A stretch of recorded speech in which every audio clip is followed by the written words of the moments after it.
right, it's preparing it right now. Here we go. Oh, I have that Liberty Walk build to that black one that I did recently too. So we Yeah, could, yeah. bust that one out.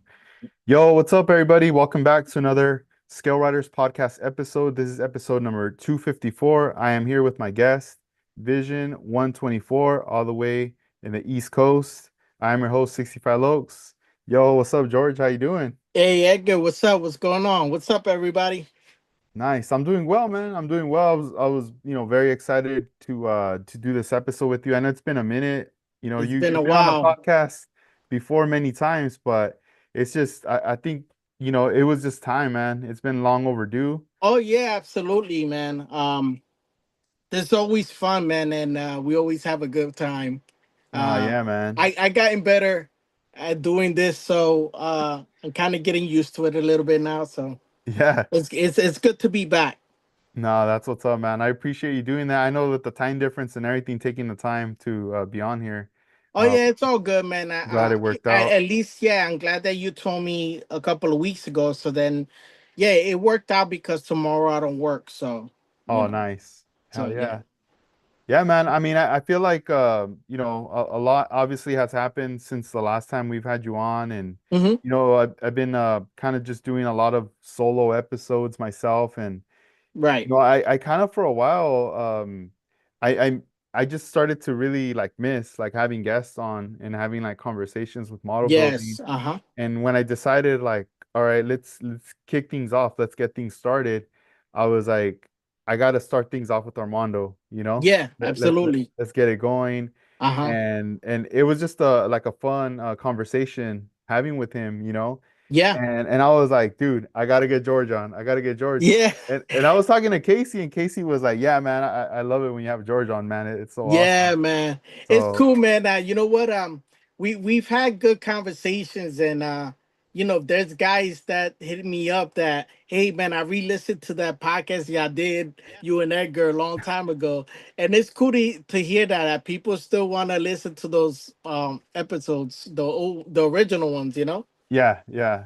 Oh, that's But pretty cool. this is good. I'm happy that you're back at it, and now having having guests because we look forward to it, man. I mean, even if like for instance, like my guys now, it's 1 a.m. over here, so they're Hmm. probably just gonna catch it on YouTube later. Yeah. But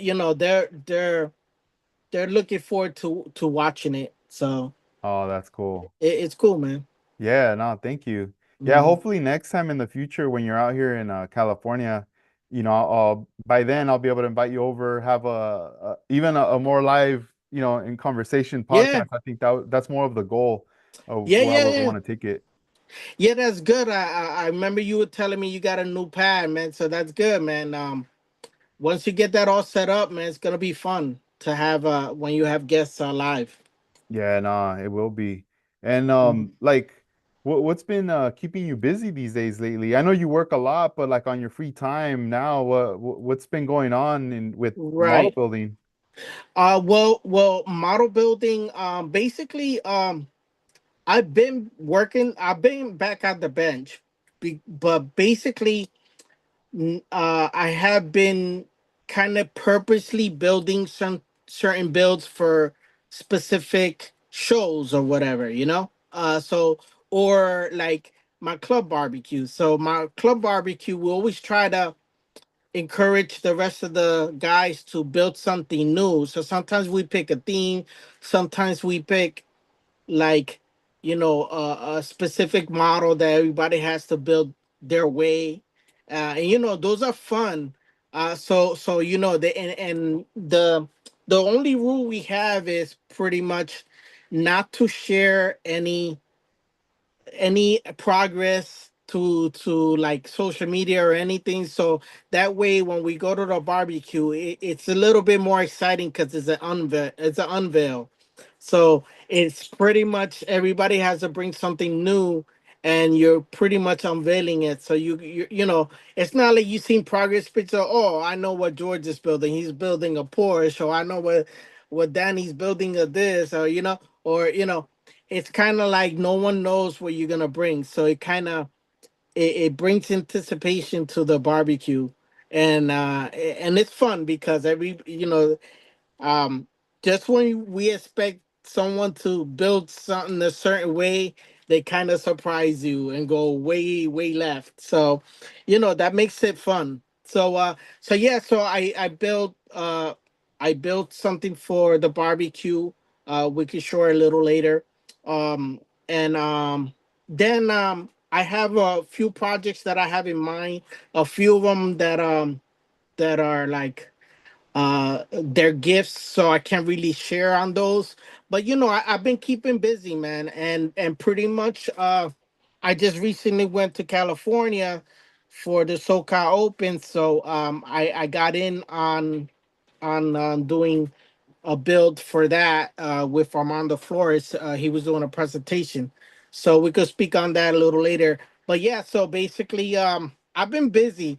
The only thing I haven't gotten back to is posting, and I want to get back to that. Because there's a few people that reach out to me and say, "Hey, man, you gotta start posting stuff again," because they actually do miss my content. So I definitely want to get back to that. Yeah, nah, you're right. Because there was some people that would hit me up and be like, "Hey, have you talked to George? Like, what's up with George? It's been a Right. while. Uh-huh. I haven't seen him posting anything. Is he all right? Right. Like Yeah. kind of like what's going on?" And I was just Yeah. like, "Nah, like he's still busy. Like he's still active. Yeah. Maybe he's just in the moment building stuff, and because sometimes it kind of takes away. When you're in the middle of something." Right. You're like in the zone, and then you're done and you're cleaning up or you're shutting down, and then you realize, Right. man, I didn't even take any photos or Right. videos. Yeah, exactly. That does happen. But in my case, it was more just life Mhm. priorities, family things that kind of you put your focus on that because you have to, and then you still do the things, your hobbies that you want to do, but you may not go like as you don't go like 100% like you would, like say if you didn't have so many other things in your plate. So I just basically been busy with life stuff that it was hard for me to just like, all right, and then do social media stuff. But now things have gotten a lot better, and I kind of got back my groove back. And I just got to get back to you know making videos and posting, because actually I do miss it now. Before I used to be like, oh man, like it was a lot of pressure to get something out, you know, like to social media, and so I also needed a break from that too. But now I'm starting to feel like, okay, it's time to do that again because I miss it. Yeah, I remember watching on your YouTube channel, you had an old, it's like an older video that you had Uh-huh. posted where you're introducing yourself, you Oh know wow, okay, uh-huh. and you're just like, "Hey, what's up? I'm George Vision 124," and you're talking about your models and stuff, Yeah. and I had never seen that video before. On my And YouTube channel. yeah, I Okay, started yeah. digging like back, Yeah. and Right, right, I right. think you were like on your bench or something, and Yeah, yeah. I was like, "Oh, that's pretty dope. Like I never got to see this video, so this is like a video you must have recorded before I even met you." Yeah, So because I was, before Instagram and before me and you met, I was heavy mostly on YouTube. So like I got a following there first because I used to get involved with all the YouTube like group offs, like group builds on YouTube. So I would jump on those. So I was started getting a network there, like getting involved and getting to know these guys, and then going because I fly away to shows when I can. So I do start meeting YouTubers.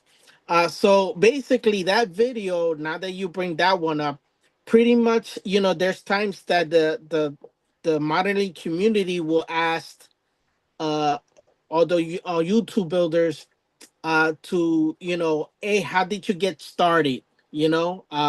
So the community question was like, how did you get started? What how you know was a like a questionnaire like that, like how did you get started? And we like to hear if you can speak on what got you into the hobby, where you at now with it, and all that stuff. So pretty much I jumped into that one, and everybody at that time was doing those videos. Hey, my name is this, introduce yourself, and that's basically it was great because it everybody was doing that in the YouTube community, modeling community, and you started getting more people to follow you because everybody was interested in how you started in the hobby and all that. So Yeah, that was the that's pretty purpose for dope. that video, Hmm.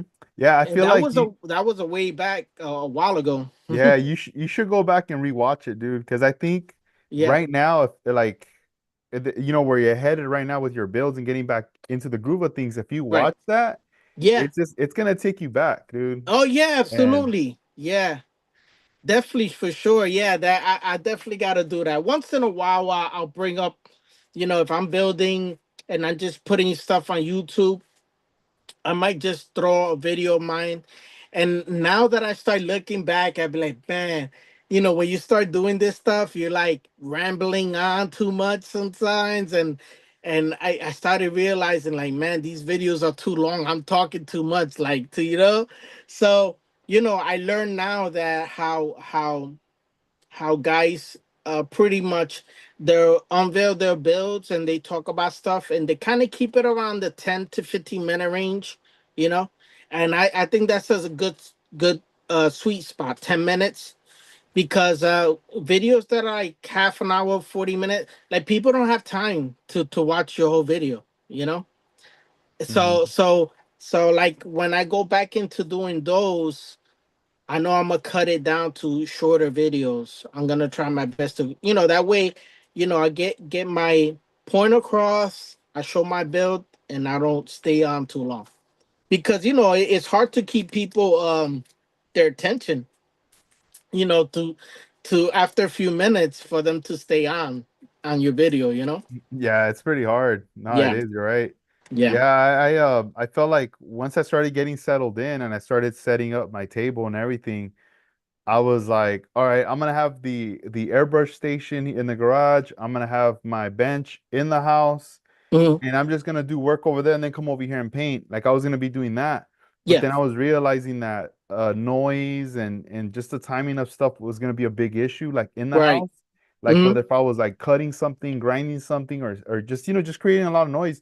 So I decided to put everything together in the garage so I could just work whenever I want to, as late as Yeah. I want, be loud, and it's not gonna bother anybody. Right. And I was enjoying putting everything together, but then I felt like once everything was put together, I felt kind of stuck. Like, wait, now what do I do? Like kind of Right. lost. Exactly. Like, Yeah. wait a minute, I've been like holding back for so long.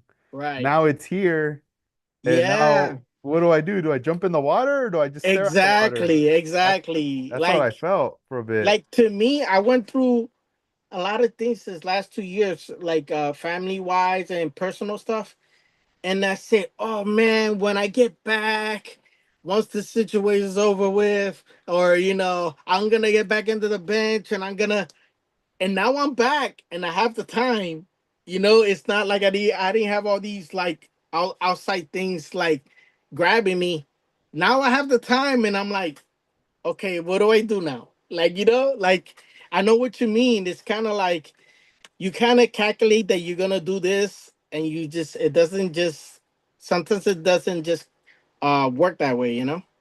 Yeah, yeah. The other day I was like working from home and I was at some point, now like going into my lunch break and I was like, oh, let me start packaging some orders, that I have from customers. Yeah, And I finished that fast and I was like, all right, I still got time to kill. What do I do?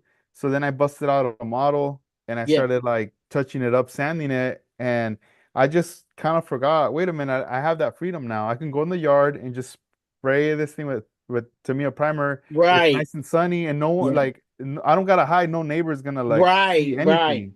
Uh huh. So it was different. It was like, oh, Yeah, this is dope. So yeah, now I'm just like, all right, cool. I can't wait to, now that it's in the primer stage, I can't wait to lace like a base color on right. there and then start seeing what other effects and things I add to it before Mm-hmm. clear coat after Right, and then just let it dry and do that whole process, you right, know. right, right, I'm right. I'm very looking forward to that right there. Oh yeah, yeah, yeah. I mean, I did this barbecue build, and I had high aspirations to do something like very detailed motor, everything. And then when it came down to it, I'm like, man, I know me. Like I when it comes to shows, I try to never fail for the show. But deadlines sometimes, um it creates like for some reason, always at the end, I it always comes down to the wire for me. It always comes down to the wire for me. So like I don't want to get into a build that I'm doing engine work and all this stuff. And when you do those kind of things, you're spending a lot of time with detail. And I'm not a fast builder, so you know uh I don't want to rush those details, like the last minute details, because I make mistakes at the end. And then it's kind of like you spend all this time, and then right at the end you start making mistakes because you're trying to finish it for the next day, or like in my case sometimes is, like if I'm going to a show, I have to finish it before that because I have to travel as well. So it's Mhm. not like I have that last day either. I have pretty much 2 days, 3 days before I travel, I have to finish. So, that does I learn now that if I'm going to build something, and is if I don't have like more than a month time to finish it, then I'm gonna simplify the build.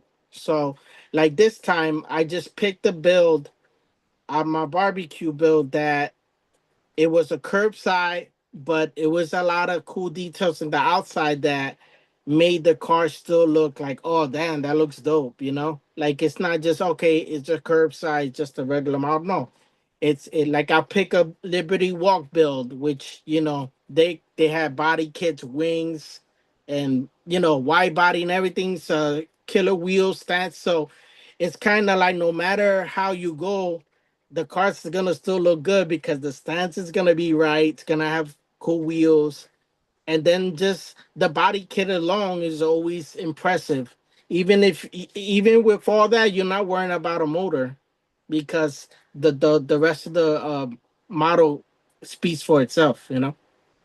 Yeah, like as far as like the stance, like how tell us a tip, like how do you do it to stance out your cars? I Yeah. know a lot of the Hmm. times you buy, you spend a lot of money on different wheels, Hmm. upgrade, even like aluminum rings and all that stuff. Right. I know whenever I try to mess with the wheels and the Yeah. mock-ups, a Yeah. lot of the times the stuff falls apart and I'm like, oh man, I'm trying to like put it all together, but Yeah.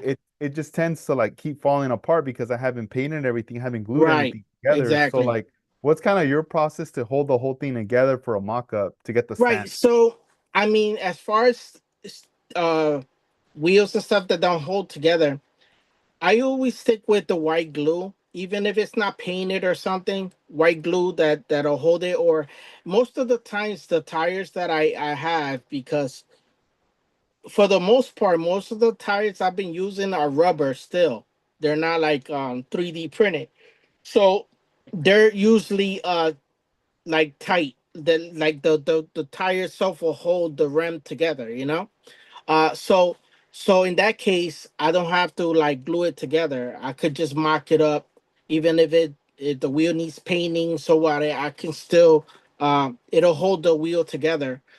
Basically, every build, and I said this before, every build that I go starts with the wheels and the tires. It's not just the wheels; it's the tires.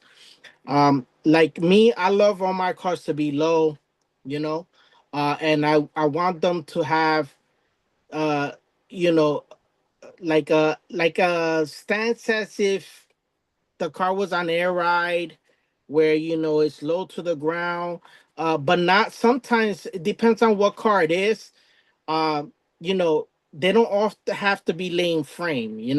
Depending on what car it is, it doesn't all have to be always that the frame is all the way in the ground. It all depends on what it is. Uh, like if I do a Beetle, I still want a little rake in the back. But as far as the way I go about my stances, once I have the right wheel and tire combo, and for the most part, most of the wheels, I always even customize the wheels. I'm changing the offset. Sometimes I'm making the the wheel with a bigger lip in the back, like a staggered setup. And unless I'm doing like a lowrider that they're all gonna be the same size. But like, let's say if I'm building, import car, that is rear wheel drive. I always want the back wheels to be deeper. And then the tires always have to, go with the wheel. So once I get the right wheel and tire combo, the rest of the build is pretty much, you know, um, it's fair game after that. It's basically, once I had the stance right, it's everything else. It's just finishing the model. To be honest with you, but the Yeah, stance is the most important thing to me, man. If you look at all my builds, it has to be. I gotta be happy with the stance of the car. It's so important to me, and that's how I am with my real cars. Like if I want to hook up a real car, it has to be stance right. That's just it. Just to me, it just it gives the car or the model attitude. It just it gives it some kind of demeanor. If the car's sitting right. That's how I feel about you know every build that I do. that's cool. And as far Hmm. as like the white glue, so when you apply the white glue, like let's say it's not tight, but you want to Yeah. apply a little bit white glue, do you just kind of leave it overnight for it to dry and then come back to it maybe the next I day or mean, so? not really the canopy glue, or any of those white glues, that hobby white glues. Um, they'll work. They usually glue within a couple of minutes. They usually, you don't have to wait overnight for those.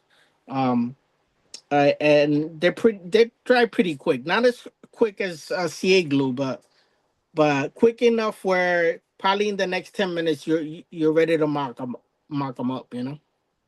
Oh man, that's dope. Man, if I was going to one of your barbecues, I'd be bringing like a gang of wheels and be like, George, we need to stance out all these models right here. It's funny because one of my guys keeps bringing me models to George. Can you like do your thing with the stance, like, and then I end up like grabbing them, and then next thing you know, I'll start taking apart the old whatever suspension they did, whatever they did, and undoing that, and just starting fresh with what I did. And it's just because, man, that's like important to me, like how the way the car stands, and the way it's laying on the tables, and and I get a lot of compliments on how the cars look when they're stanced out the right way. Yeah, so like on the in the barbecues, I've seen, photos, videos, Hmm. when you guys are getting together. Yeah. These are mostly what like annual get-togethers you guys do. Yeah, we try to do at least two a year. Oh, okay. Pretty much like the beginning of spring, like May, and then like right towards the end of the summer, like sometime in September. Because then October starts being fall and everything. So Mhm. we'll try to do at least two a year. And then like we'll pick a model, or like we'll just like the day of the barbecue, we'll just pass a notebook around, and everybody picks a theme or a model, and then we all vote at the end, you know what we want to do. Yeah. So like for instance, let's just say we pick the kit, uh we did uh we did one last summer, uh was anything with an LS motor. So that was a little different because you could bring any kind of model, any kind of kit, but as long as I had a Chevy LS motor.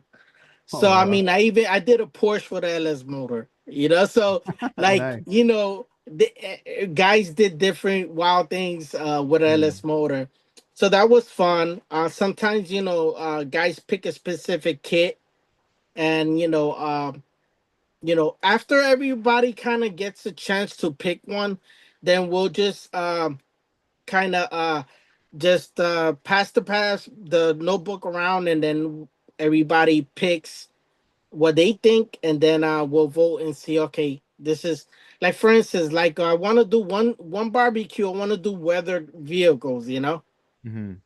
and what we ended up deciding this time around was we do Toyotas, uh, because being our show next year is gonna be a Toyota theme. So I kind of suggested that we go Toyotas, because that way, if but let's say by the next barbecue we'll all build Toyotas, then we'll have at least 15 Toyotas. We could use these cars to promote the show, because we plan to bring the show back next year, and one of the themes is Toyotas. So we're gonna build a diorama, and then have one of the themes is gonna be Toyota. So I figure if we all build a Toyota, then we could start promote using these builds to start promoting for our show next year. So that's the next barbecue build. So I got a Toyota in, that I just started mocking up like a week ago. So I'm gonna start working on that for our barbecue in September. And Yeah. then our guys, what we do is we don't always do this barbecue in the same house. So sometimes we'll do it at my house, sometimes we'll do it at my friend Dennis's house. But like none of us really live close to each other. Only a couple of us. So one of us lives in Massachusetts, which is 3.5 hours from us. Oh damn. So since that's Dale, and since Dale comes to every one of our barbecues, no matter where it is, it's only right that he's gonna host one, and we all should make that trip to him. Hmm. So Yeah. some of us are gonna be driving 5 hours to that barbecue. Damn. Uh, but it's only right because he does the trip himself when he comes down to our houses. So next barbecue is gonna be Toyota's, and it's gonna be at his house. So looking forward to that. That's gonna be sometime in September. That's what's up, man. You guys are probably gonna have to do more buildings additions to the diorama. Oh yeah, yeah.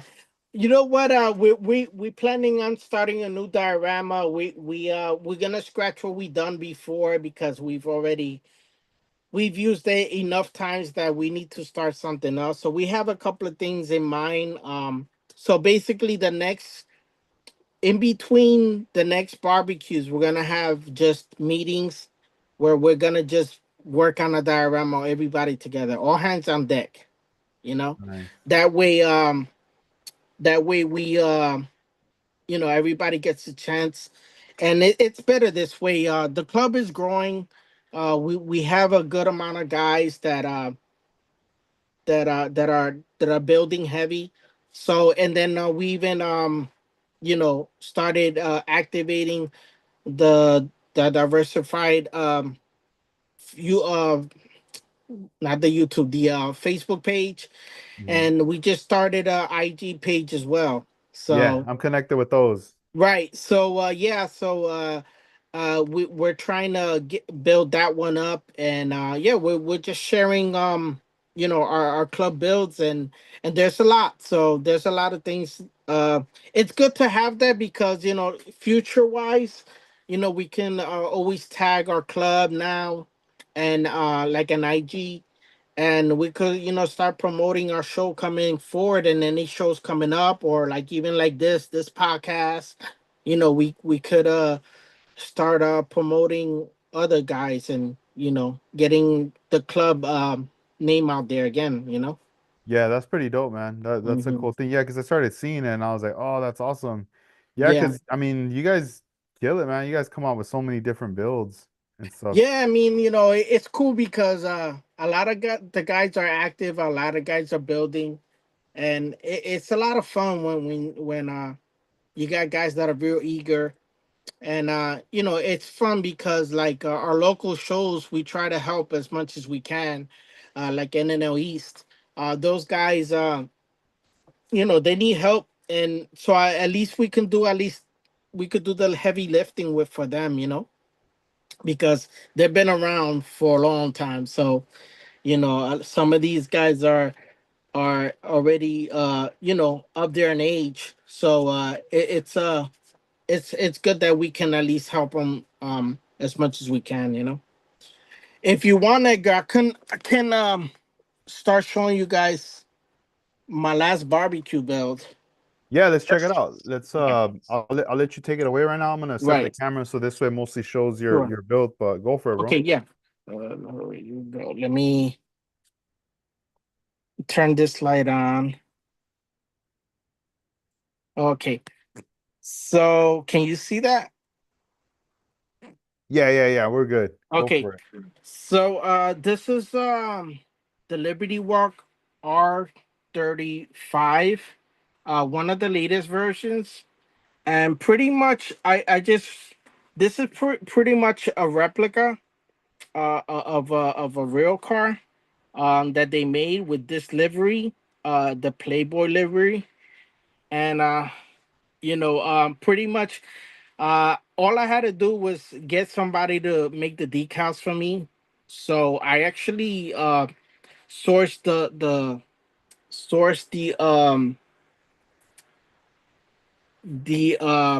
decals from actually a Hot Wheel designer, one of these guys who customize Hot Wheels.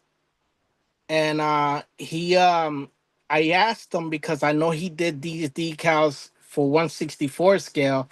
And I asked him, I said, hey, do you mind making these in 124 scale? So he asked me for measurements and all that, and he knocked it out the park. So this is basically what I did. It's a curbside. Pretty much everything's from the kit. The only thing I did different was I added photo edge brakes, and the wheels are from Alpha Models Liberty Walk kit. So these aren't the original wheels, but I just slammed it more, even lower than the kit brings. And I tinted the windows. I just kind of wanted something simple. I kind of went with like like a murdered look, and so I tinted the side windows. I left the windshield untinted. But yeah, it's pretty much straight out the box, besides the stance and the decals. And yeah, that was a lot of fun. And so I unveiled this because this time we didn't do a specific theme for the club. We actually what we did was bring anything you want, just let it be a brand new build. So this was my entry. So basically, Edgar, what we do is we draw we draw numbers, and pretty much you have to grab a number. Like, say if it's 12 of us, we grab from a hat, and whatever number you land, you grab from the hat. Like if I grab from the hat and it's number 3, then you're gonna be unveiling it the third one. So we go to the barbecue, and pretty much we hide this model until it's our turn to unveil it. So it's cool because we all take turns unveiling a car. So it's cool. It's kind of like anticipation and all that. But yeah, so that's basically it. That's the build that I did for this barbecue. So that was a lot of fun. Um, but like I said, I kept this simple. I just wanted to look uh you know really murdered out. So yeah, that's that build. Damn, bro, that's so sick. That Yeah, was a lot of fun. yeah. Hey, so like regarding um like the tinting, all right. Yeah. Hmm. The whole car is black, you Hmm. see the decals and everything, Yeah. it looks thick, but as far as tinting, what's your method of tinting? Like, are you using just like Tamiya spray? Is it the smoke or is it the black? Right. Like, what are you using for that? Yeah. So basically, I use Tamiya smoke. Uh, I used to use the can, but now that I airbrush, I just buy the Tamiya smoke in the jar. So Is it the LP series or yeah, the LP. So I okay. use, yeah. So it's LP flat. I have it around here. Yeah, because it looks clean. It blends in really well, bro, with the Yeah. car. So yeah, this is the LP. This one. All right. So yeah, this is the smoke one. So yeah. So basically, the way that works is uh in the glass, you spray from the inside. Obviously, that way, the more coats you do, the darker it gets. So it's kind of you gotta eyeball it. Uh, like start with two light coats and then like put that glass like against like a light, and then it'll kind of tell you, okay, maybe I should go darker now. But the thing is, if you go too many coats, you can't undo it. So it's kind of like you gotta like take your time and do.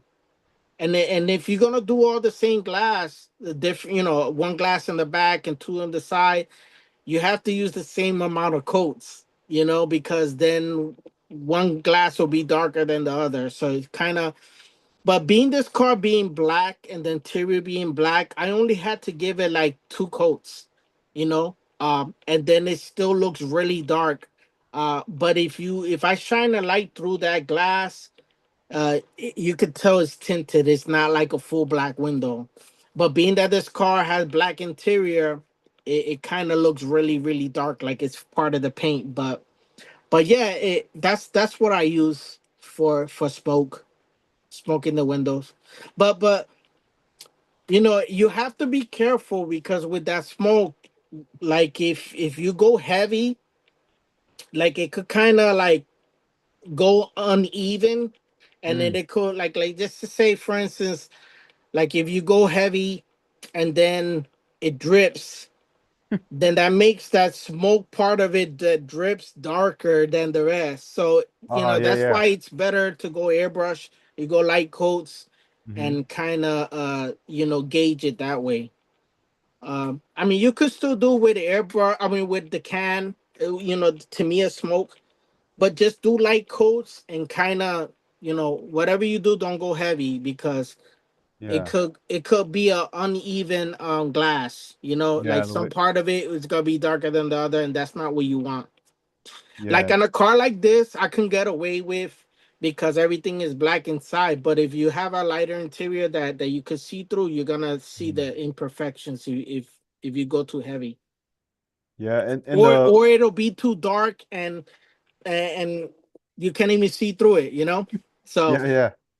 but this one, like I said, if I shine the light through that glass, you can tell it's tinted. So I'm pretty happy how it came out. Nah, I love the wheels. So the wheels are alpha model. Are the disc brakes also? No, Um, disc brakes are just the R35 ones from Aoshima? R35. Yeah, Okay. R35 Aoshima, one of those detail The kits. PE sets. Yeah, Yeah, yeah, yeah. one of those PA sets from Aoshima. So I use that for that photo etch.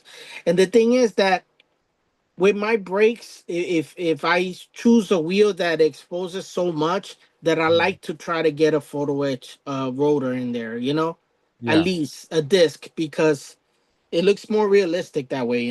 Hmm.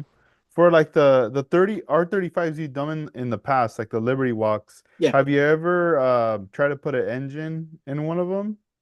You know what? The nice thing about those kits is that the hood is already off, so Hmm.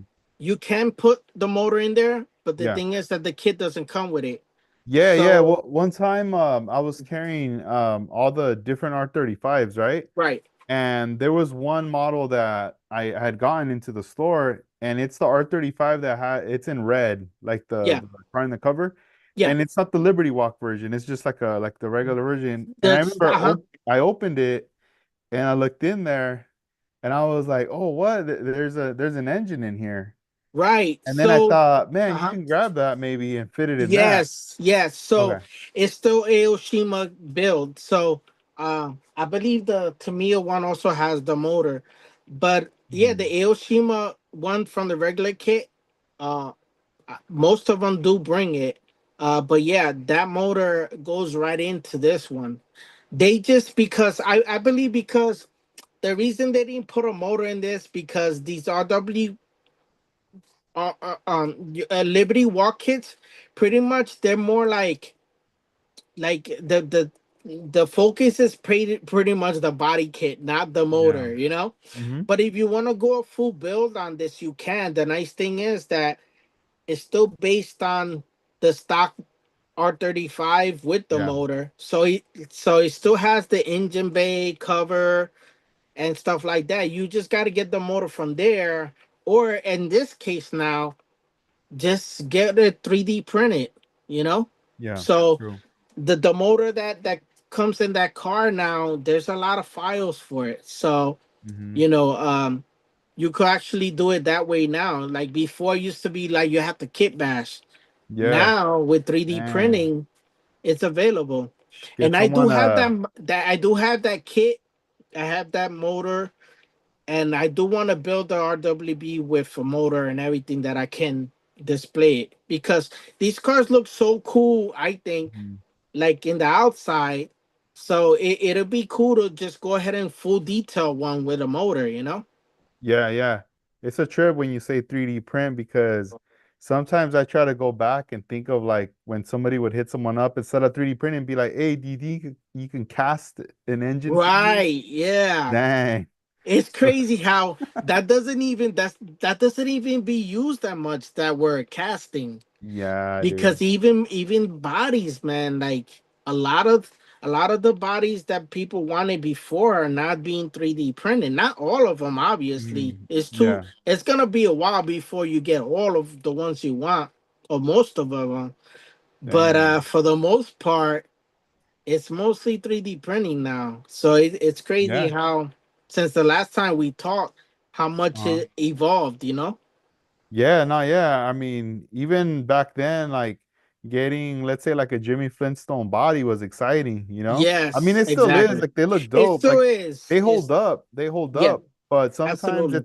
it's hard to find the donor kit sometimes too. Yeah, exactly. That you're like you either find it or it's or you see it, but it's very expensive, or you're kind of like, Right. dang. And let me tell you, like, I'm not one of these that say, oh, now 3D printing took over. No, no. Even casting still has its place because, like you Hmm. said, Jimmy Flintstones, there's another guy that from Facebook called uh, Drag City. He does like 30s, uh, like 30s, 430s, bills like Model A's and stuff, but chopped, kind of Yeah. like Jimmy Flintstones. But he does all the all the like the ones that are popular, you know. Hmm. So, but he does them like chopped, and his casting is like perfect, man, really good. So, you know, there's those guys are still gonna be, you know, uh they're still gonna make money because you know they're actually good and Jimmy Flintstone will still make money, I believe, because he still has unique stuff that even the 3D printers don't have. So to Yeah, I me, still I follow there's him always gonna be a place for them, you know. on Facebook. He's very active on there, Jimmy Flintstone. He's always Good, posting like he's at different shows, all these right, different things he comes across yeah, that he picks up or he's selling. So it's pretty cool to find and to see that he's still like active, like out yeah, there doing yeah. his thing. And you know, if something that is casted I need and they don't have in 3D printing, I'm gonna get a cast, you know, the Hmm. cast one, you know. Yeah, yeah. I mean, you know, at the end of the day, you know, there's still gonna be a following for it. But 3D printing has really jumped, man. And it just gets more amazing, man, of the stuff people are, having available for our builds. It's Yeah, like, man. to me, I don't believe in that all the hobbies leave. It's no, to me, I think it's more exciting right now to build more than ever because of the possibilities now with 3D printing now, you know. And the builds, man. When you go to these shows, man, you just start seeing stuff there now that you like. You scratch your head, like, man, like just because of 3D printing, just the options of wheels and just, man, full builds with like chassis that are like fully 3D printed, very detailed, very modern, and it's very exciting, man. Like, to me, I don't believe in the hobbies going away because I think it's just evolving. It's getting better. Yeah. One thing too, like let's say for someone that's gonna buy an engine, 3D printed engine, they go to their first show or just like their local show and they see someone set up and they're selling 3D printed parts. Mhm. Do you feel like for someone that doesn't really know, like they buy an engine but they don't really know how it goes, do you think it's time that they start to like create like instructions or like a little breakdown, like start kind of drawing into that to Well, I add think to I it? I believe that, like somebody, a newbie in the hobby will just eventually catch up. Meaning, like, not everybody's gonna need instructions, and basically now with when it comes to like building a motor or something, there's so many reference pics as far as what the motor looks like in real life now, like just googling and stuff, or just this modeling community, or just like the person who prints it. You can always ask them, how does this go? And they'll tell you. At the end of the day, like I said, somebody brand new in the hobby is gonna probably struggle a little bit with the 3D parts, but then eventually they'll catch up because so many people are doing it. They're gonna start asking the right person the right questions. Yeah, they'll connect with someone. Yeah, and eventually they're just gonna it's just gonna come to them. It's just like when you paint a model. Sometimes, in the beginning it's not gonna be it's gonna be a while before you get a really nice paint job. But Yeah. after a while, if you really, like me, I was determined to get my paint jobs a lot better and a lot better. That every model get better. That I was very determined, that, or very dedicated to learning it. So when you really wanna go to the next step, you just keep asking people. And man, with YouTube especially, so many people there's so many people that so many modelers that are good teachers, man, especially on Mhm. YouTube. I learned so much on YouTube Nah, hell yeah. from all these modelers. Uh-huh. That you're saying that about learning on YouTube.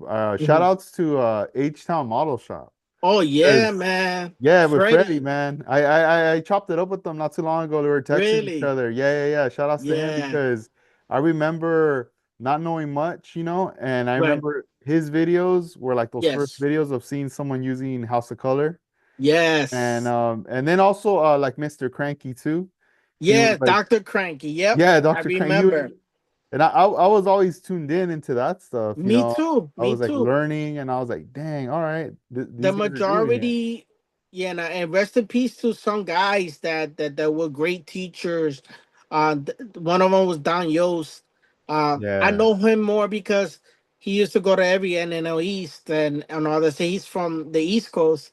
But he used to, before the internet or whatever, he used to put out videos like this, Yeah, some DVDs, DVDs. Yep. and I bought all of them, and I started like going through his videos and buying every tool, everything he suggested, because I was blown away of his work, and I learned a lot from him. God rest in peace to him. He passed away a couple of years ago, but he was a great mentor to everybody, and a great character. But his builds were awesome, and I learned a lot from him.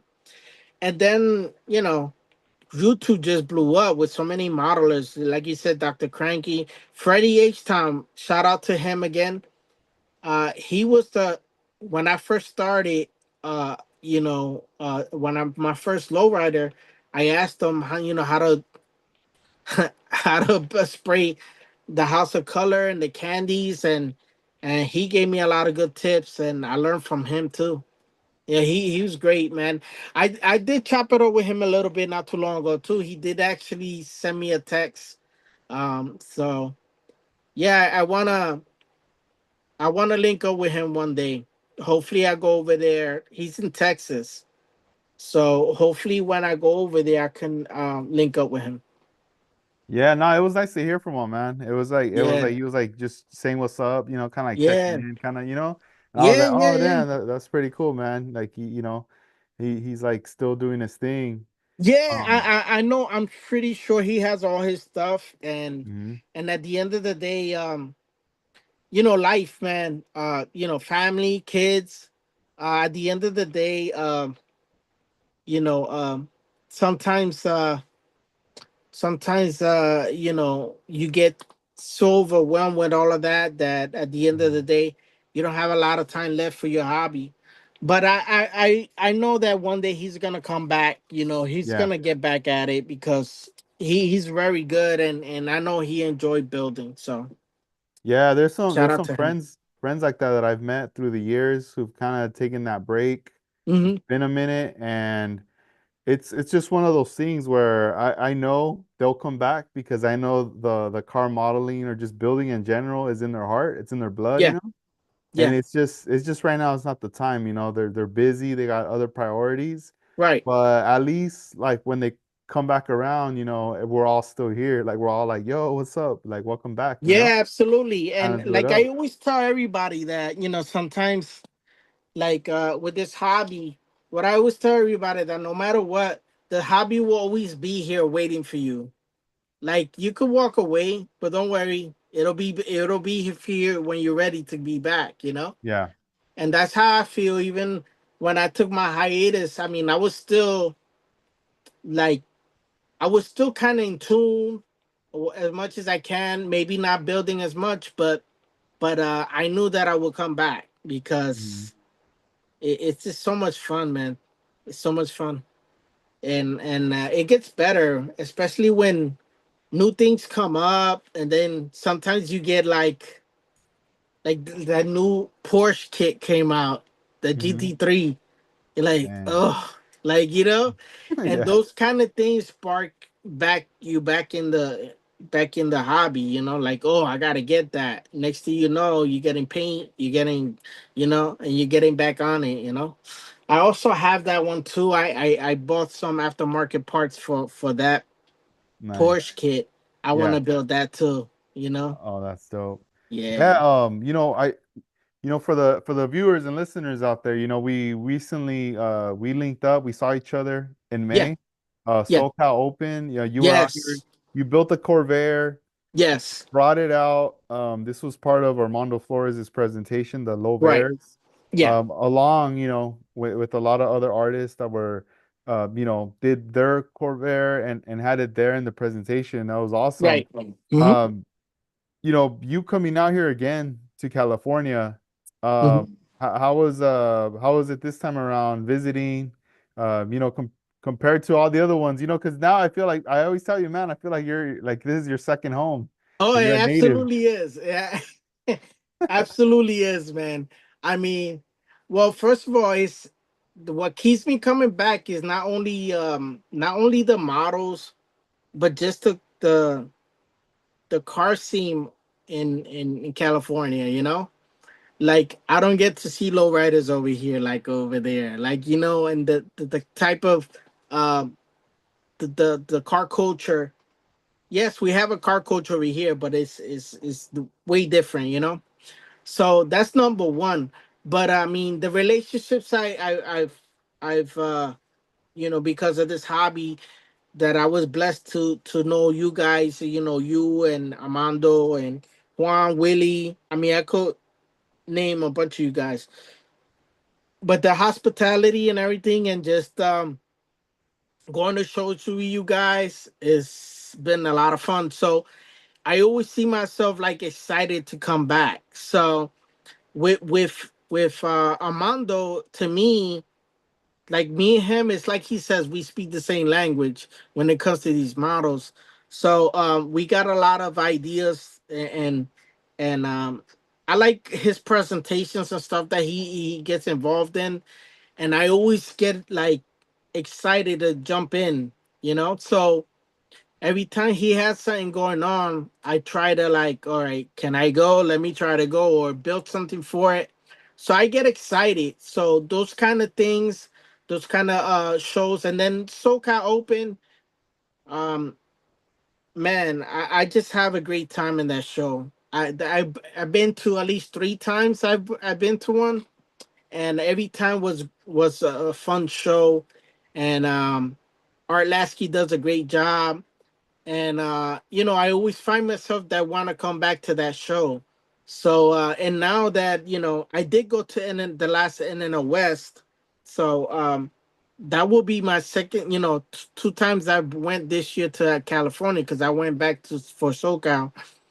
But yeah, no, I was linked up with Armando. We talk a lot, like at least every week we talk, and you know, we're close friends.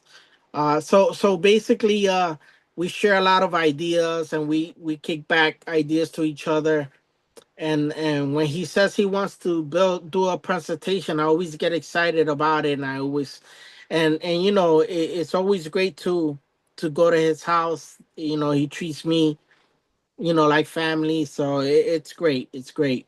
And yeah, so this time around, he decided to do Corvairs, and pretty much we just told a group of guys to do it, and the more and more he spoke to a few people, and just, you know, he said, you know, we'll just you know, we'll just do a group of us. And next thing you know, we had like 12 guys that were 12 to 15 guys that were building Corvairs. So you know, to me, that was a model that a car that I thought it was interesting, but I didn't think I would build a model of it. But but you know, we just started sending pictures of each other to each other about Corvairs, custom Corvairs, and I said, oh man.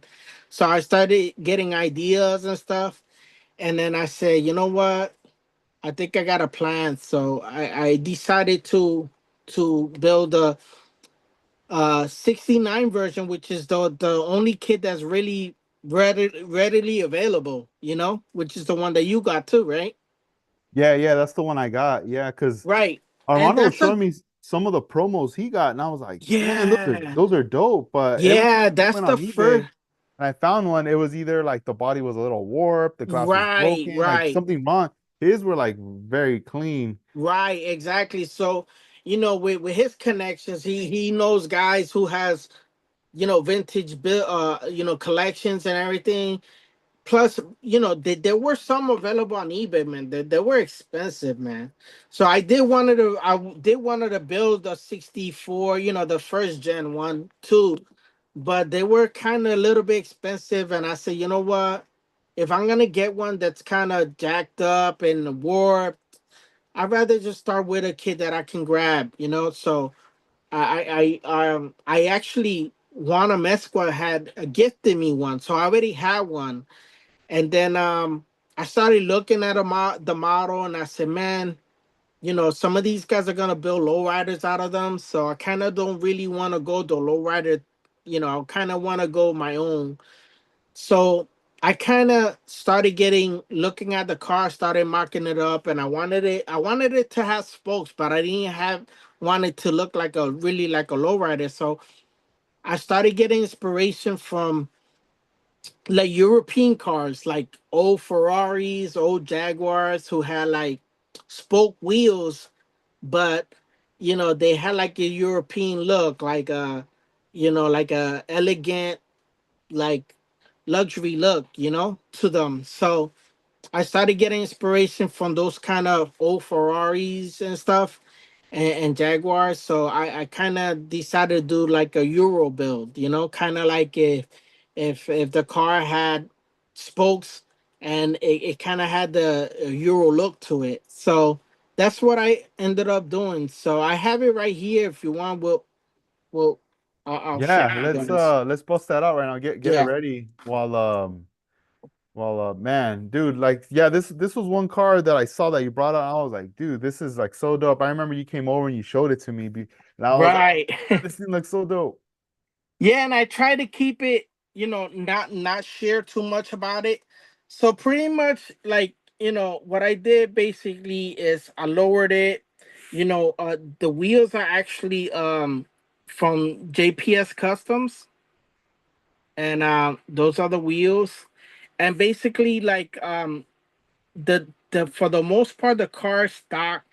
But what I did with this one was, the front of these Corvairs are kind of like, it's kind of like an overbite to me. So I kind of, if you could see down in the bottom, I did like a lower valance to the front. And so added a lower valance to for it to look lower in the front. And then the yellow clear is kind of like a Euro thing, that like some of these old European cars had. And they had like the yellow center, the quad, that they had the yellow in the center, clear yellow. And this emblem right here, I shaved whatever was there, and pretty much this is like from a 55 Chevy. So I kind of put the emblem there, like that was from a 55 Chevy hood. And kind of like, I just kind of, like on the real car, it doesn't really have a rocker panel, but I wanted to add that detail, like if it had a rocker panel. And I did that with Hasegawa Chrome. The door handles are separate door handles. I actually shaved the ones that were there, and then I got those from another kit, I think from one of those Chevelle kits. The windows in the front, those little wing windows, I kind of left them in the open position. And then the interior, I kind of did a custom interior. So basically, these are also uh, JPS resin seats. So I took four of them. I took the headrests off of them and kind of gave it like a more modern, like orange leather look, like a old Ferrari. Um, the color of the body is uh, Gurney Eagle blue, so it's like a dark blue. Um, so yeah, I kind of, just wanted the car to look like an old European car. The tail lights I used from 61 Impala. Um, the vents here, those vents came from like the old 356 Porsche. Uh, so I used them as a grill for these Corvettes had like air ducts there, so I used that. So yeah, I kind of like just had it slant. And yeah, so I kind of wanted this look on it. And yeah, let me show you the motor, because I kind of detailed the motor. This kind of went with the masterpieces, because there's a masterpieces. Uh, it was a masterpieces. Come on. All right, yeah, with the masterpieces presentation. So basically, the motor, I was gonna go with a different motor, but I stuck with the original motor, and pretty much it's stock, but it's detailed. Let me see if I can get it to focus a little. So yeah, so pretty much I put stacks on it, and carburetor is from like a flat six Porsche motor, and it's pretty detailed. You know, um, it has aluminum pulleys. Yeah, so like I pretty much just wanted the car to look clean, and kind of give it that vibe of like a European car from back in the day. So pretty much uh that's pretty much the build there. And it was a lot of fun. And I just wanted to for it to look clean and just kind of a little different. So it's kind of like my taste on it. And I didn't just want it to look like just a regular Corvair. So yeah, so that's the Corvair. Man, that looks beautiful. It's Thank crazy you. because right now, as you were showing us, Hmm.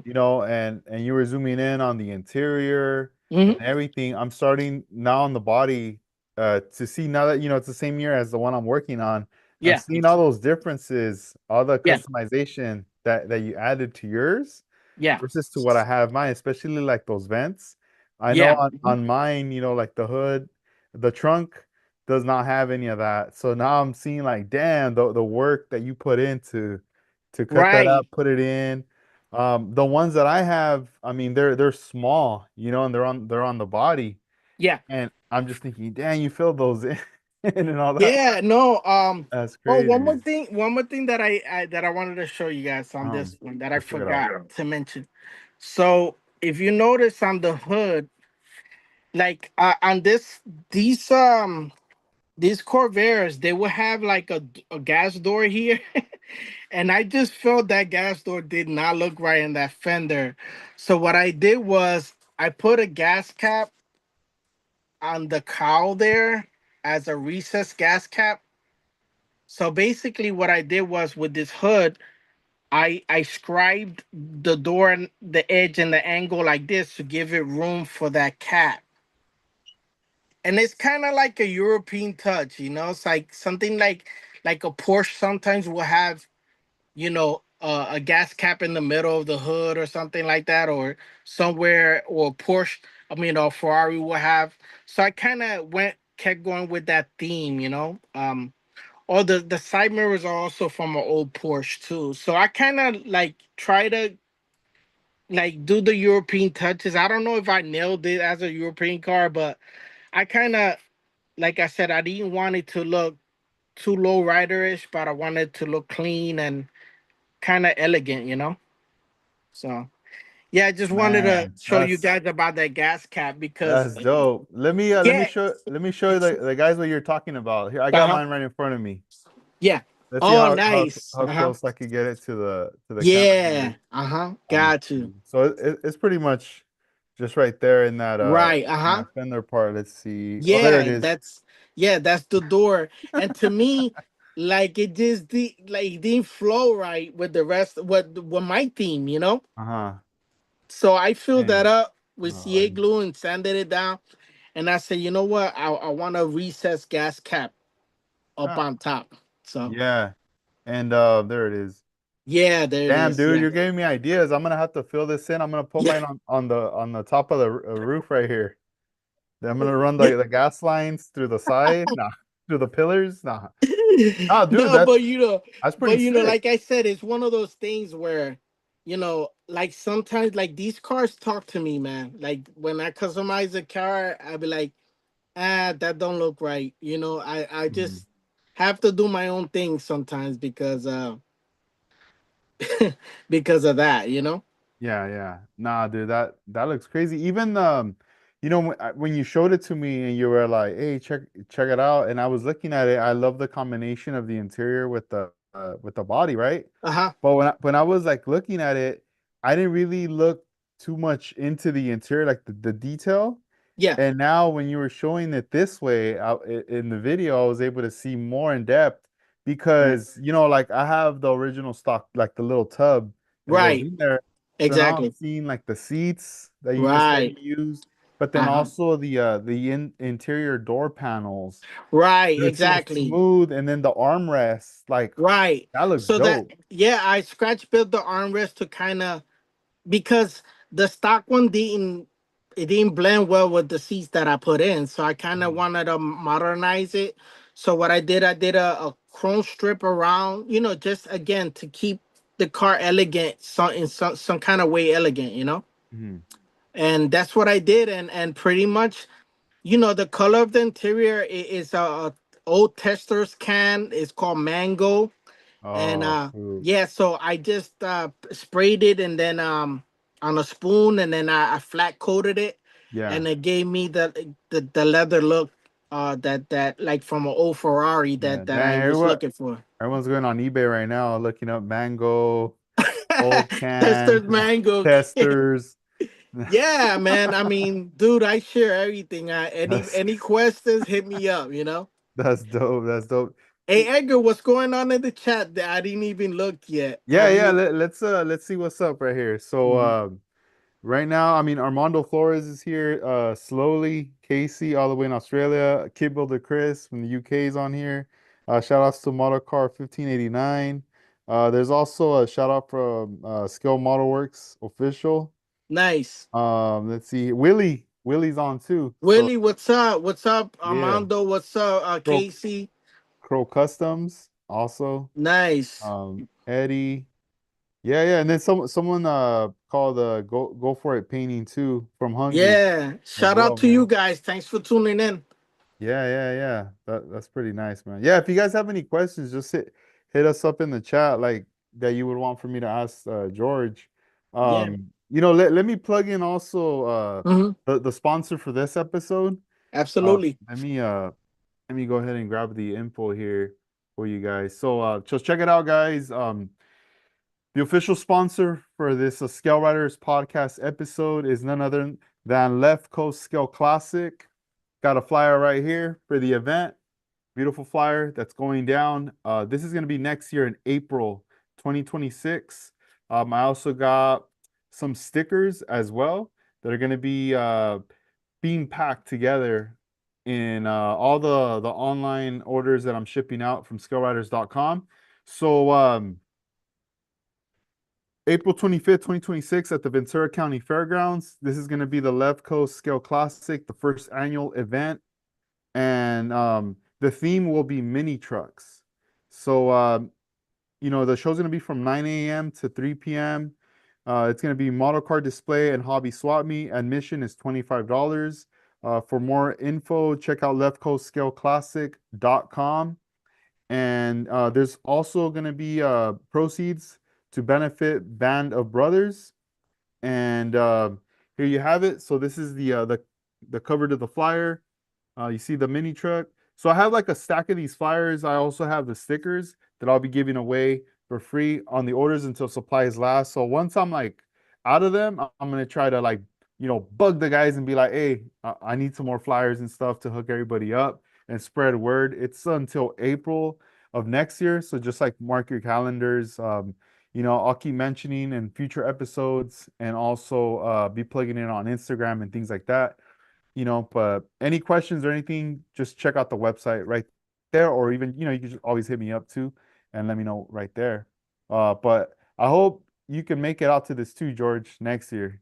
Yeah, It'll be pretty I cool. mean, yeah, sounds like a really good show, and I'm always down to do a different show. So, yeah, that sounds like a good thing, and low mini trucks is I love mini trucks, so Mhm. I'll love to do a mini truck for that, a new one. So Yeah, man. It's gonna be that's gonna be pretty dope. Doing yeah, like some mini trucks right right. there.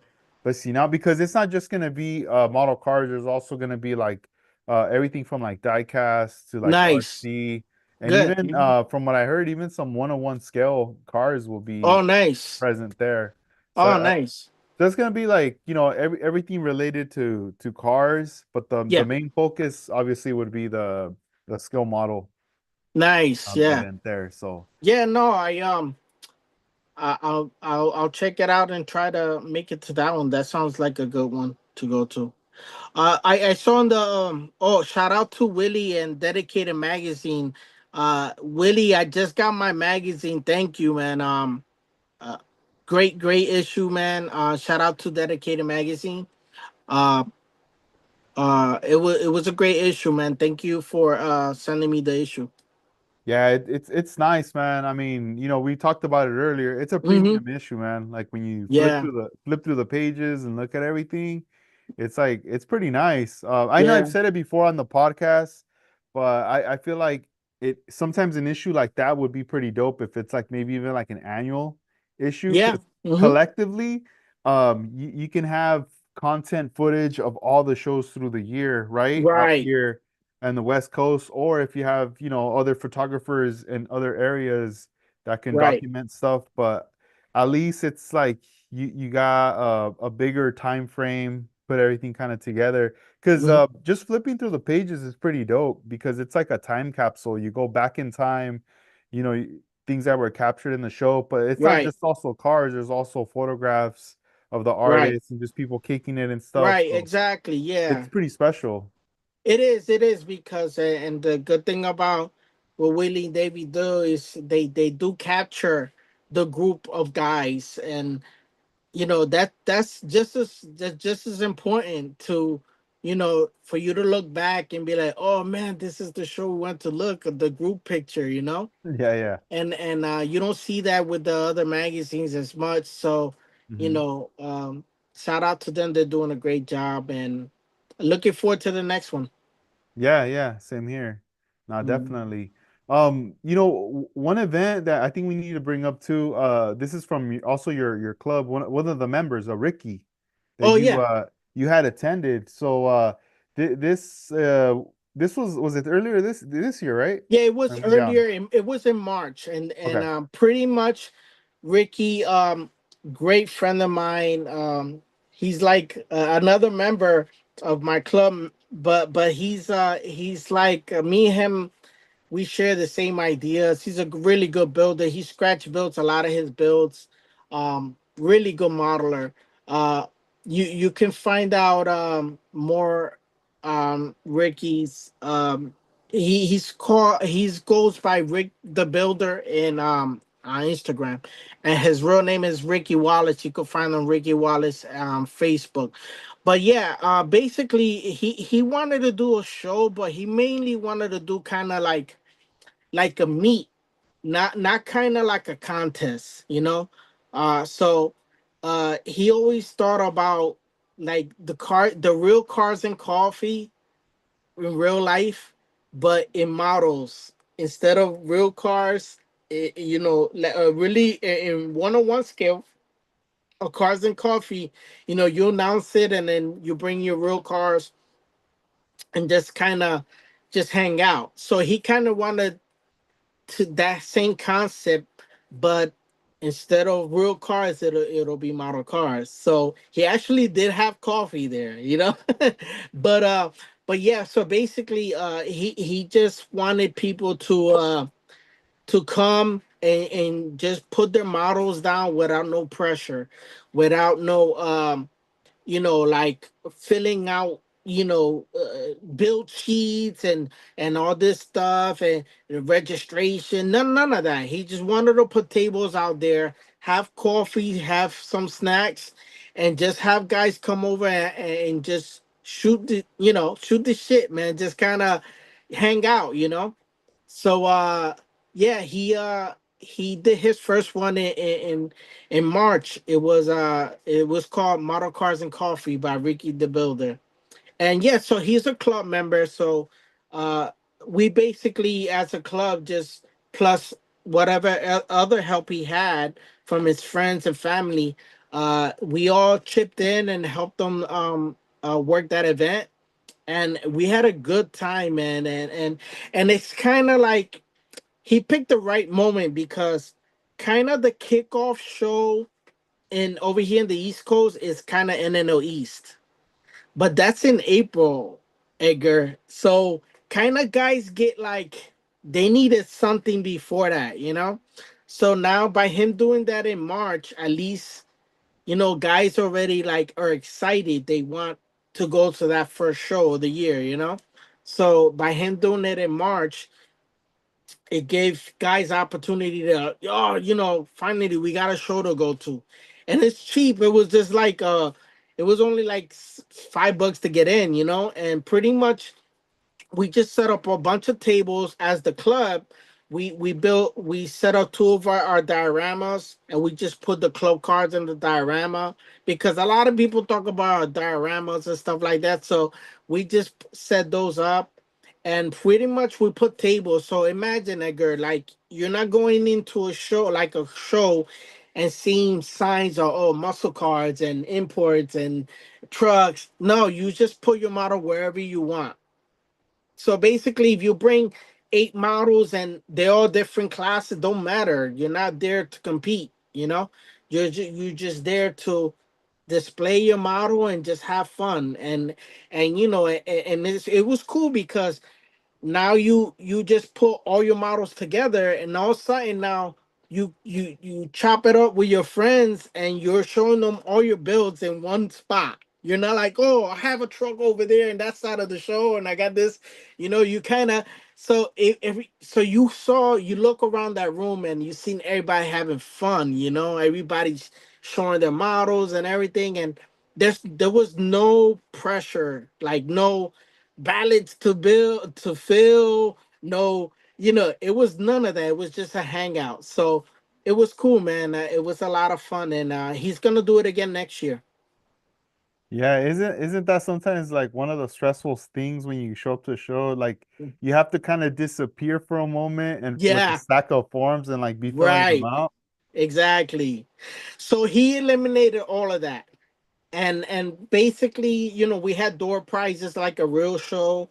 And he actually built scratch built a, like a postal truck slammed, like it was inspired by one-on-one postal truck. So he raffled that off. So pretty much people bought raffle tickets for that. So someone at the end of the show actually won that. So we made an announcement. We had a kid from the crowd pull the number, and someone won that model that he made scratch Dang. built. Yeah, So like the vibe was good, man. It was very good. And it's just an idea out there that you don't always have to, as long as you have a place to do something like that. yeah. It doesn't have to be something like as formal as a show that, oh, all this going on. Just Mhm. a simple hangout. Sometimes it's even better. Like Yeah. me. And kudos to all those guys that compete. Sometimes, it's a lot better when you're not competing. You just kind of, you know just kicking it with your boys, and Hmm. just sharing your builds. And yeah, it's a lot of fun when it's like that. So he plans to do it again next year, Oh, and that's we'll be there. We're gonna help them. We're that's our club member, so we're gonna actually work that show. So in the truck that he raffled off. There's photos of that on his Instagram yes, on page his as well. Instagram and his Facebook. And if you look at his stuff, man, you'll be impressed. He let me show Yeah, you go for guys it. Go something. for it. You need to go get something. Dang. Hey, thank you guys for watching. Hope you guys are enjoying. Let's see. George is gonna bust something out right now. Let me know when you're ready. Yeah, Um, give me. we can check it out. Check it out right here. Let's see. Okay, so this is all right. No, go ahead. You're gonna make an announcement. Nah, go for it. Go for it. Okay. Uh, real quick. This is a scratch built UPS truck that he built. I showed it before in another podcast, but this is all scratch built, except the wheels. And I have it here because he gifted it to the club, and this is all scratch built, and so cool, man. That he does stuff like that, and it's just mind blowing. The stuff that he come up with. So like it even has posable suspension, like, you know, and it's detailed out. He did his own take on it. So Ricky does stuff like this, and He's a really talented builder, and yeah, he does stuff like that. Look, speakers, and yeah, I mean, even the door, the sliding door and all that. But yeah, so that just kind of give you an idea of this type of stuff that he builds. So yeah, this is I he gifted it to the club, and I hold it here, and I keep it nice and safe, and in a case, and yeah, he's really talented. So that's the type of stuff that Ricky builds, and no, so imagine that, but he did a small postal truck, and it was weathered and all that. It was really cool, man. So Dang, shout out that's to Ricky. crazy. Yeah, yeah, dude. Mhm. I love the front grill, like the face. It looks Yeah, very mean, very aggressive. right. He slammed it to the ground, and even on the side, it has like a slide out with like an air ride Mhm. details in it. Really cool. He's a really talented builder. So we're Creative, man. lucky to That's have pretty him dope. in our club. Yeah, that's Hmm. pretty dope. Nah, he like killed it right there. Hmm. Yeah, yeah, like later when you get the info, let me know. I'll plug that in there. Sure. Yeah. Let me Once know. he has it'll be in March again next year. So Yeah, and it's once there in New Jersey as well? no, Or he's actually in Pennsylvania. oh, Pennsylvania. Okay. Yeah, I so thought he's in there. Pennsylvania. But once he we have the flyer and everything, I'll make sure that you have it in so we could Mhm. start promoting when we're ready. Dang, that's dope. That's dope. Yeah. And so like this year, I know, we got the Acme show coming up, Atlanta, Yes. Yes, in and October. last episode, Armando and myself, we kind of been entertaining that thought of going, Yeah. and I know you're a regular. You've been going to this Yeah. show I go to for that show a lot. Hmm. for quite a while, right? Yeah, It's man. been I mean, even I think COVID year was the only year I didn't go, but I probably went to the last 6 or 7 of them, to be honest with you. dang. All right, And all it's right. it's cool. I mean, guys come from all over the place, and great modelers. Even like Gary Seeds goes to that show. I Yeah. seen him go to it at least the last 3 years. So Wow. yeah, a lot of YouTubers go over there. I met a lot of my YouTuber friends over there. That's kind of like the hub show they go to. Yeah. So no, they do a great job. It's a wonderful venue. They have a big venue now, brand new building, nice hotel. And I really recommend people coming because the quality of builds, man, it's just like hundreds of wonderful models, and you get a lot of the best modelers go there, and you're gonna be impressed. Even if it's models that you don't even build, like NASCAR, let's just say, dude, like you're gonna be so impressed of the the quality of these NASCAR builds or sprint cars or race cars. Even if that's not your cup of tea, you're gonna appreciate the workmanship that these guys put out in that show. And the cool thing about that show as well is a top 10, and it's people's choice. So pretty much you just get a ballot. You vote your two favorite from the two themes, and then you pick your favorite eight. So the ballot says your favorite eight, and they tally up the top 10 from there. Um, and then the nice thing is that they tell you before the award show, do not put your models away, do not start packing them up, because once if you get called for the top 10, they'll call you and they'll tell you bring your model up to stage. So they'll give you a nice award, and they'll take a picture of the top 10 builds. So it's different, the show, and I highly recommend it. So I'm excited that you guys are planning on coming. I already got my plane tickets. It's already, at least I got that.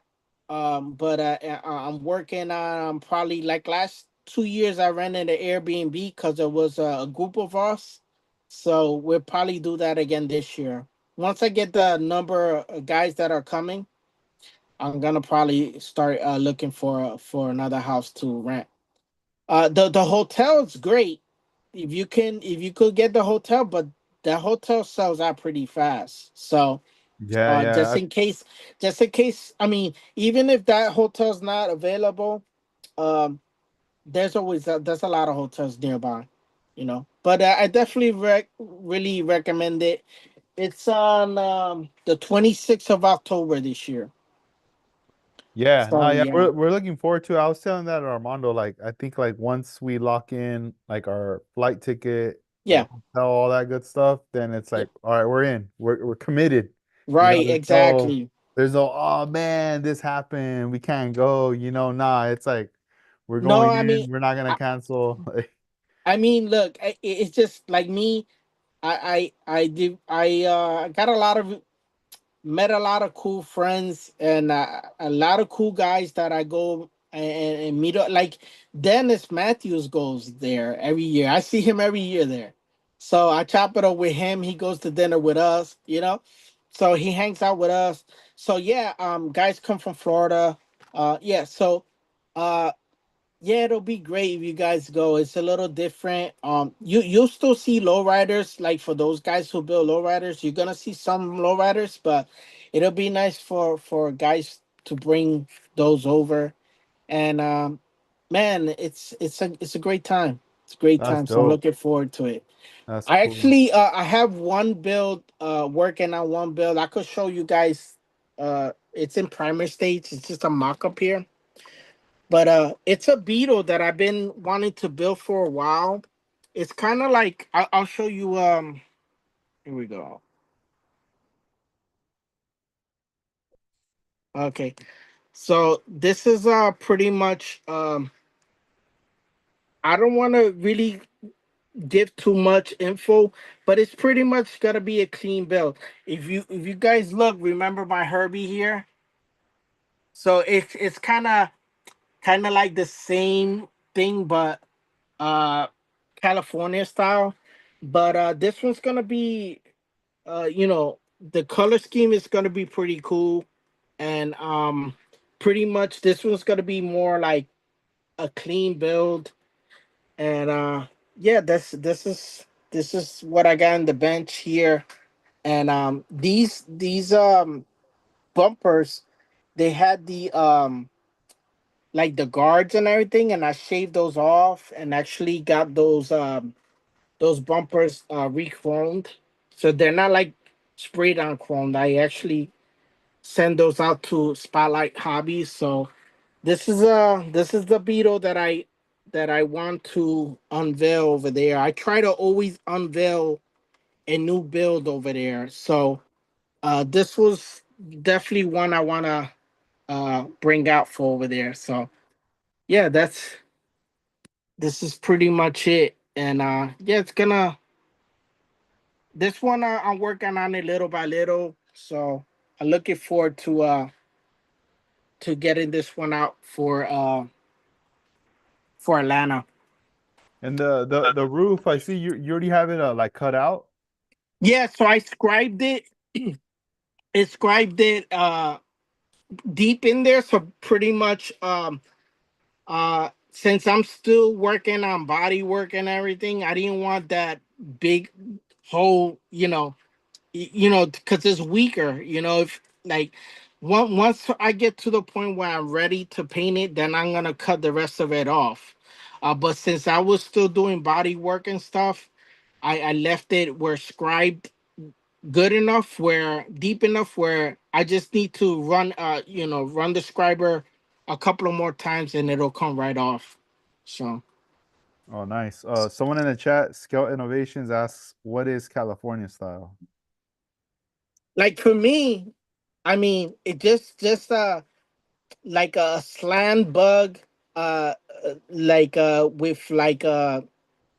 like stretch steelies in the back, Porsche steelies, or VW steelies, with maybe like a swamp cooler, Just kind of like a surfer style, uh kind of bug, where really aggressive. I've seen them, a lot of them all over the place, but I seen a lot of them in California this way, with the really cambered deep wheels in the back.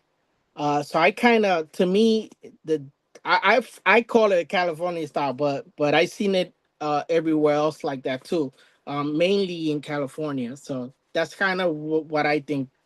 That's what I call Cali style, but that's what I mean. Like, you probably see like this style with like a basket on top, maybe a surfboard, uh, that kind of style, but mainly like really dragging to the floor in the front. So, That's dope. Yeah, mhm. I could picture your VW going down like the PCH in California Mm. over here, like Oh yeah, next to the ocean, just headed down towards like Santa Monica, Venice Beach, yeah, area yeah, like that. man. Yeah, so I get a lot of inspiration from a lot of pictures, and yeah, this one's is like my Herbie was all one color and just kind of had that livery. This one's kind of gonna be like kind of the same thing, but more like a lot of chrome in it. Like, it'll have the chrome handles, the chrome, wipers. Whereas the Herbie was all one color. So yeah, this is a build that I had in mind for a while. So I got at least all the body work done pretty much. So I'm gonna cut the rest of that roof off and start shooting some base color soon. That's dope. Can you also show us the truck that you Yeah. created that was for the presentation out there at the Pink Motel Oh for yeah. the that genocide show? Yeah. Sure. Give me 1 second. Yeah, man, I love this truck. This is like a replica of a real one-on-one scale truck that's out here in California. Let's see. When I saw this thing, I was like, damn, this is sweet. Love it. Okay, so shout out number one to Armando, because there's no way I could have pulled this off without his help. Um, okay, so let me just give me 1 second. Okay, so this is actually, like you said, a replica of a real one-on-one truck by E-Dog Customs. He's originally from California, but I think he moved to a different state now. But this truck, I first saw it in a magazine, in one of those truck magazines, and then I started finding it on Instagram, and man, I fell in love with this truck. But there's no way I can pull off this paint job, on my own. I don't have the skill set that Armando or some of you guys in California have with these lowriders.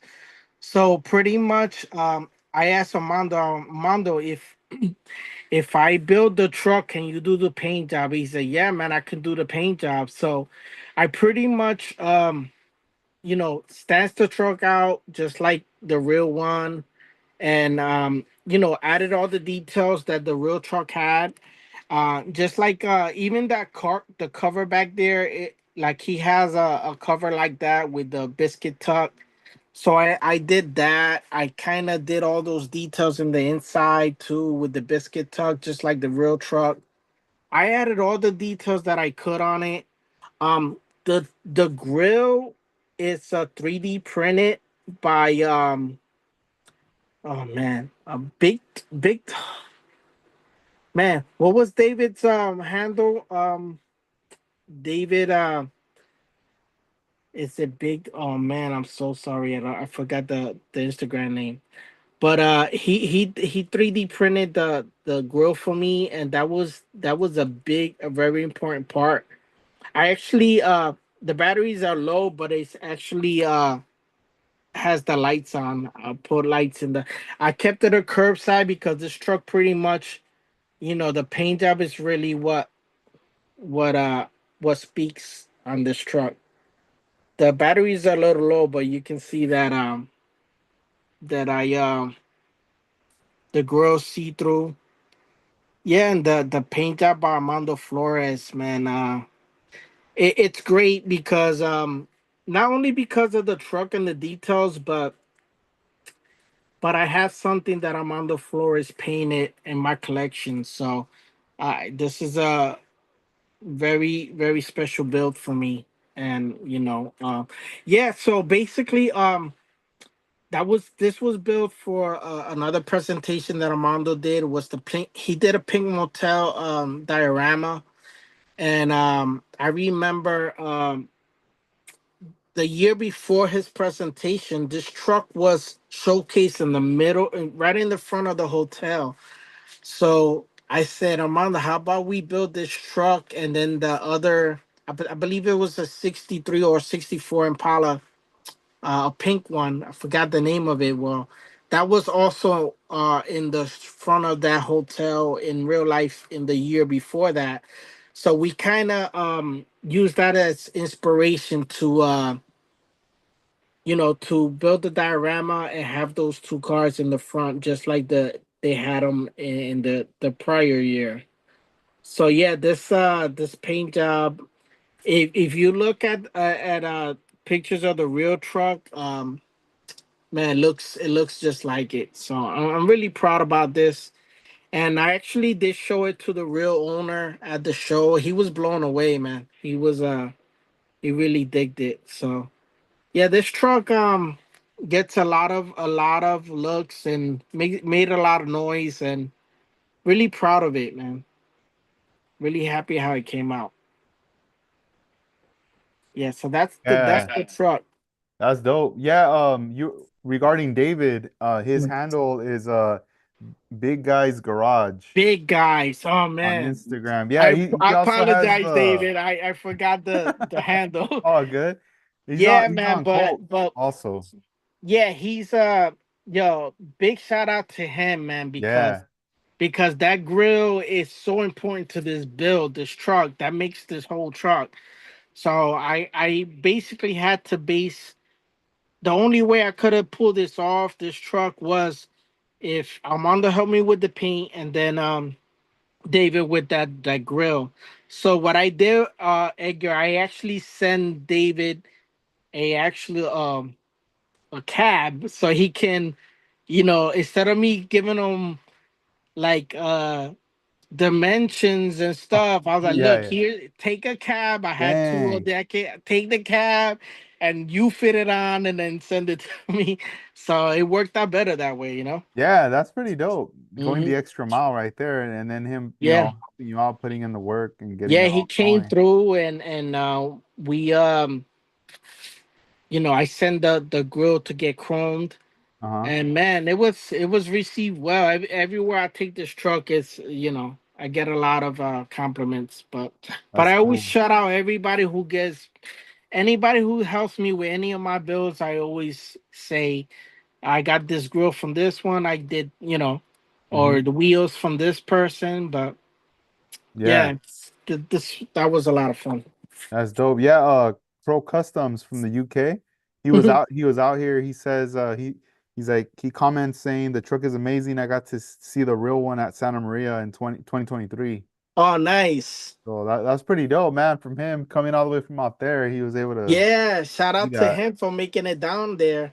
And yeah, that truck it's so impressive in real life and yeah, I'm happy that we got this one done and yeah, it looks really close to the real truck. So Nice. Yeah, David, he just tuned in from Eternals all the way in Spain. oh, what's up, man? Yeah, What's up, yeah, David? that's Hey cool. man, Shout the outs to David. Eternals, man. I miss those guys' stuff too, man. Seeing their stuff. Hopefully they get back and start posting new stuff. Yeah, no, yeah, definitely, man. Yeah, I mean, there's a lot of stuff, people are posting, doing things. Some people are in hiatus and everything, but eventually everyone's gonna, come around for full circle and get back at it, posting and just being active on there. And, Right. for those of us that are, getting back into it or those that are active, we just got to keep going, Hmm. keep holding it Absolutely. down right there. That's pretty dope. Hmm. Yeah, next year, uh if you wanted to plug in just to kind of let people know about the Right. diversified scalers, this will be not this year, but next year. Right. So basically, I have a lot of friends that talk about, hey, we used to have our show, and then guys like, hey, are you guys gonna do a show again? So basically, we went 9 years straight doing shows, and we did a show every year, and then the pandemic hit, and that was 2020. So we had already our flyers ready, and because usually our shows in September, but the pandemic all happened in the beginning of the year, so we um we had flyers and everything, but we ended up canceling, just like a lot of other shows canceled. So we canceled that year, and we didn't go back to doing another show. I felt my club, we needed a break from it as well. But now the club grew a little more, and guys have been very active, and we talked about it, and we said maybe it's time to bring the show back. So let me show you. We just did this teaser flyer because we don't have the actual date, but just so you guys can see, um hold on. Pretty much it's gonna be the fall of next year. So basically the 2026. So I pretty much not gonna promote that much, but I just kind of want to put it out there that especially people on the East Coast that come to our show, that we'll be bringing the show back. And yeah, so it'll be sometime in September next year. Once we lock in the date and everything, we'll make an official flyer. But we just made this flyer just to put it out there in NL East because it's a big show, and we just wanted to put a flyer out there to let people know to look out for it for next year. So it'll be next fall, and the themes, we just kept the themes that we were supposed to have on the last show when the pandemic hit. So it's still gonna be Tri Five Chevys and Toyotas. So basically, the Toyota builds, any Toyota, Lexus, or Scion kits, we're gonna build a diorama for that specifically, and yeah, just when we have more info on it, we'll put give you guys a holler. But there's our info right there, guys. So you can find us on Facebook, and that's our email. So if you guys want more info, you could guys can hit us up. But stay tuned. We'll have a official flyer later on. Um, in the beginning of the year. So once we have all the details sorted out. So thanks for letting me shout that out, Edgar. Yeah, man. Yeah, later I would like to somehow get my hands on some of them flyers too in Oh the yeah, yeah, future. no doubt, no doubt. Pass those I out right um there. I'm definitely, like I said, this is not the official flyer. That's just kind of like a teaser. Um, but as soon as we do, once I make the stack, I'm gonna definitely send them to you so you can, to help. And we appreciate your help and always supporting all the shows and Oh yeah, shouting man. everybody out.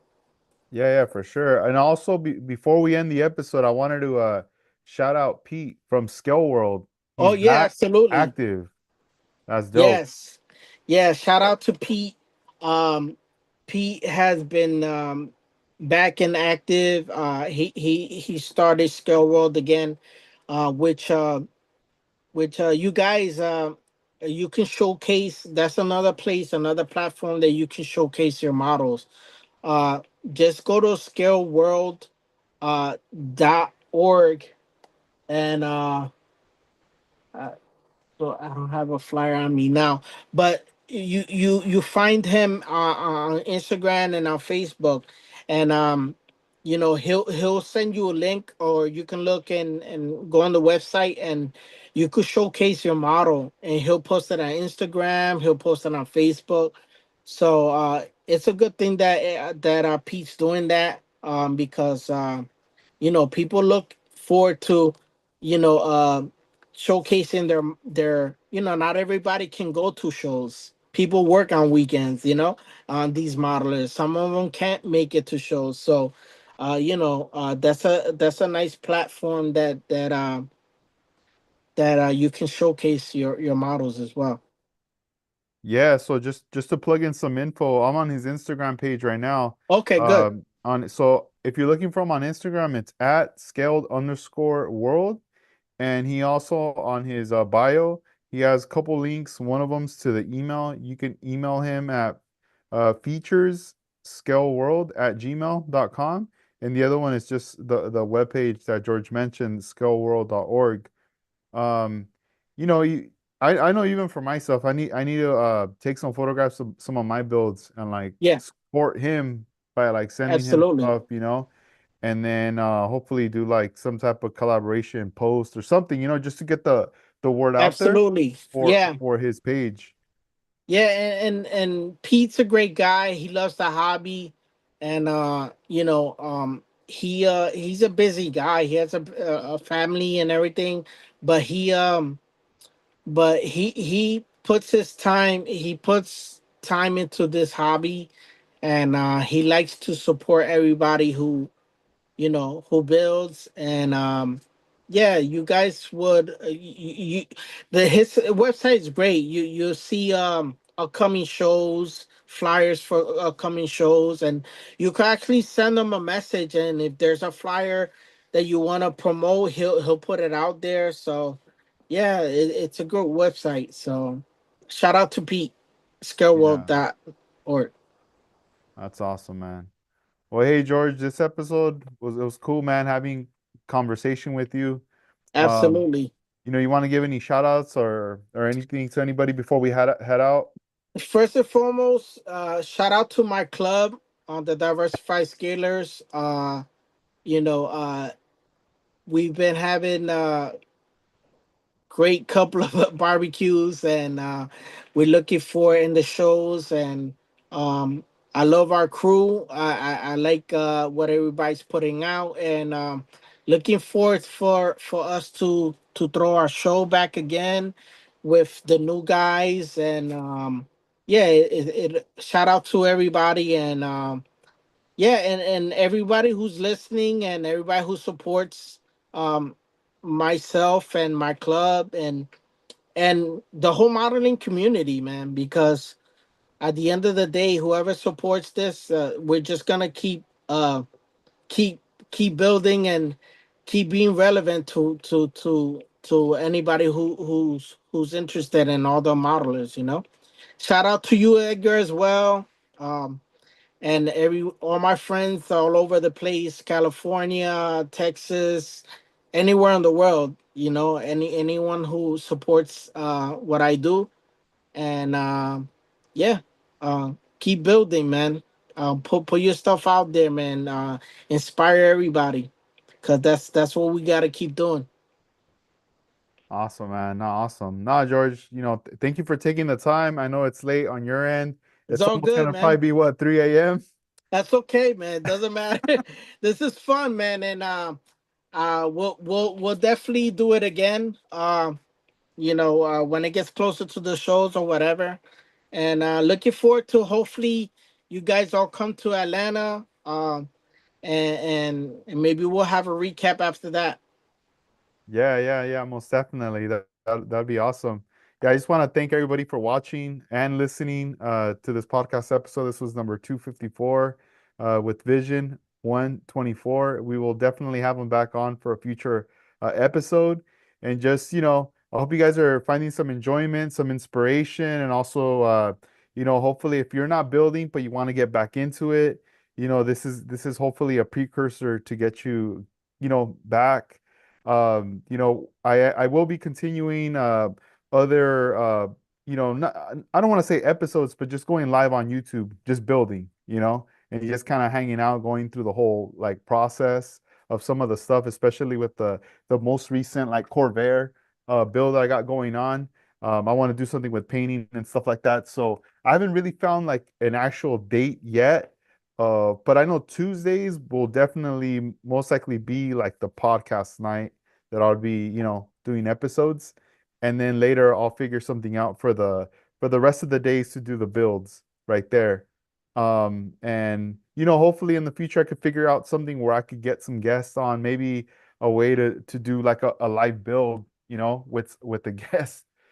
That could be like another kind of idea right there. But yeah, this is 65 Lokes here, heading out, checking out. Hope you guys have a good night. And thank you, George, again, for joining Thank me you for here on having me. the podcast. And yeah, man, it's a pleasure, man. So peace out, guys.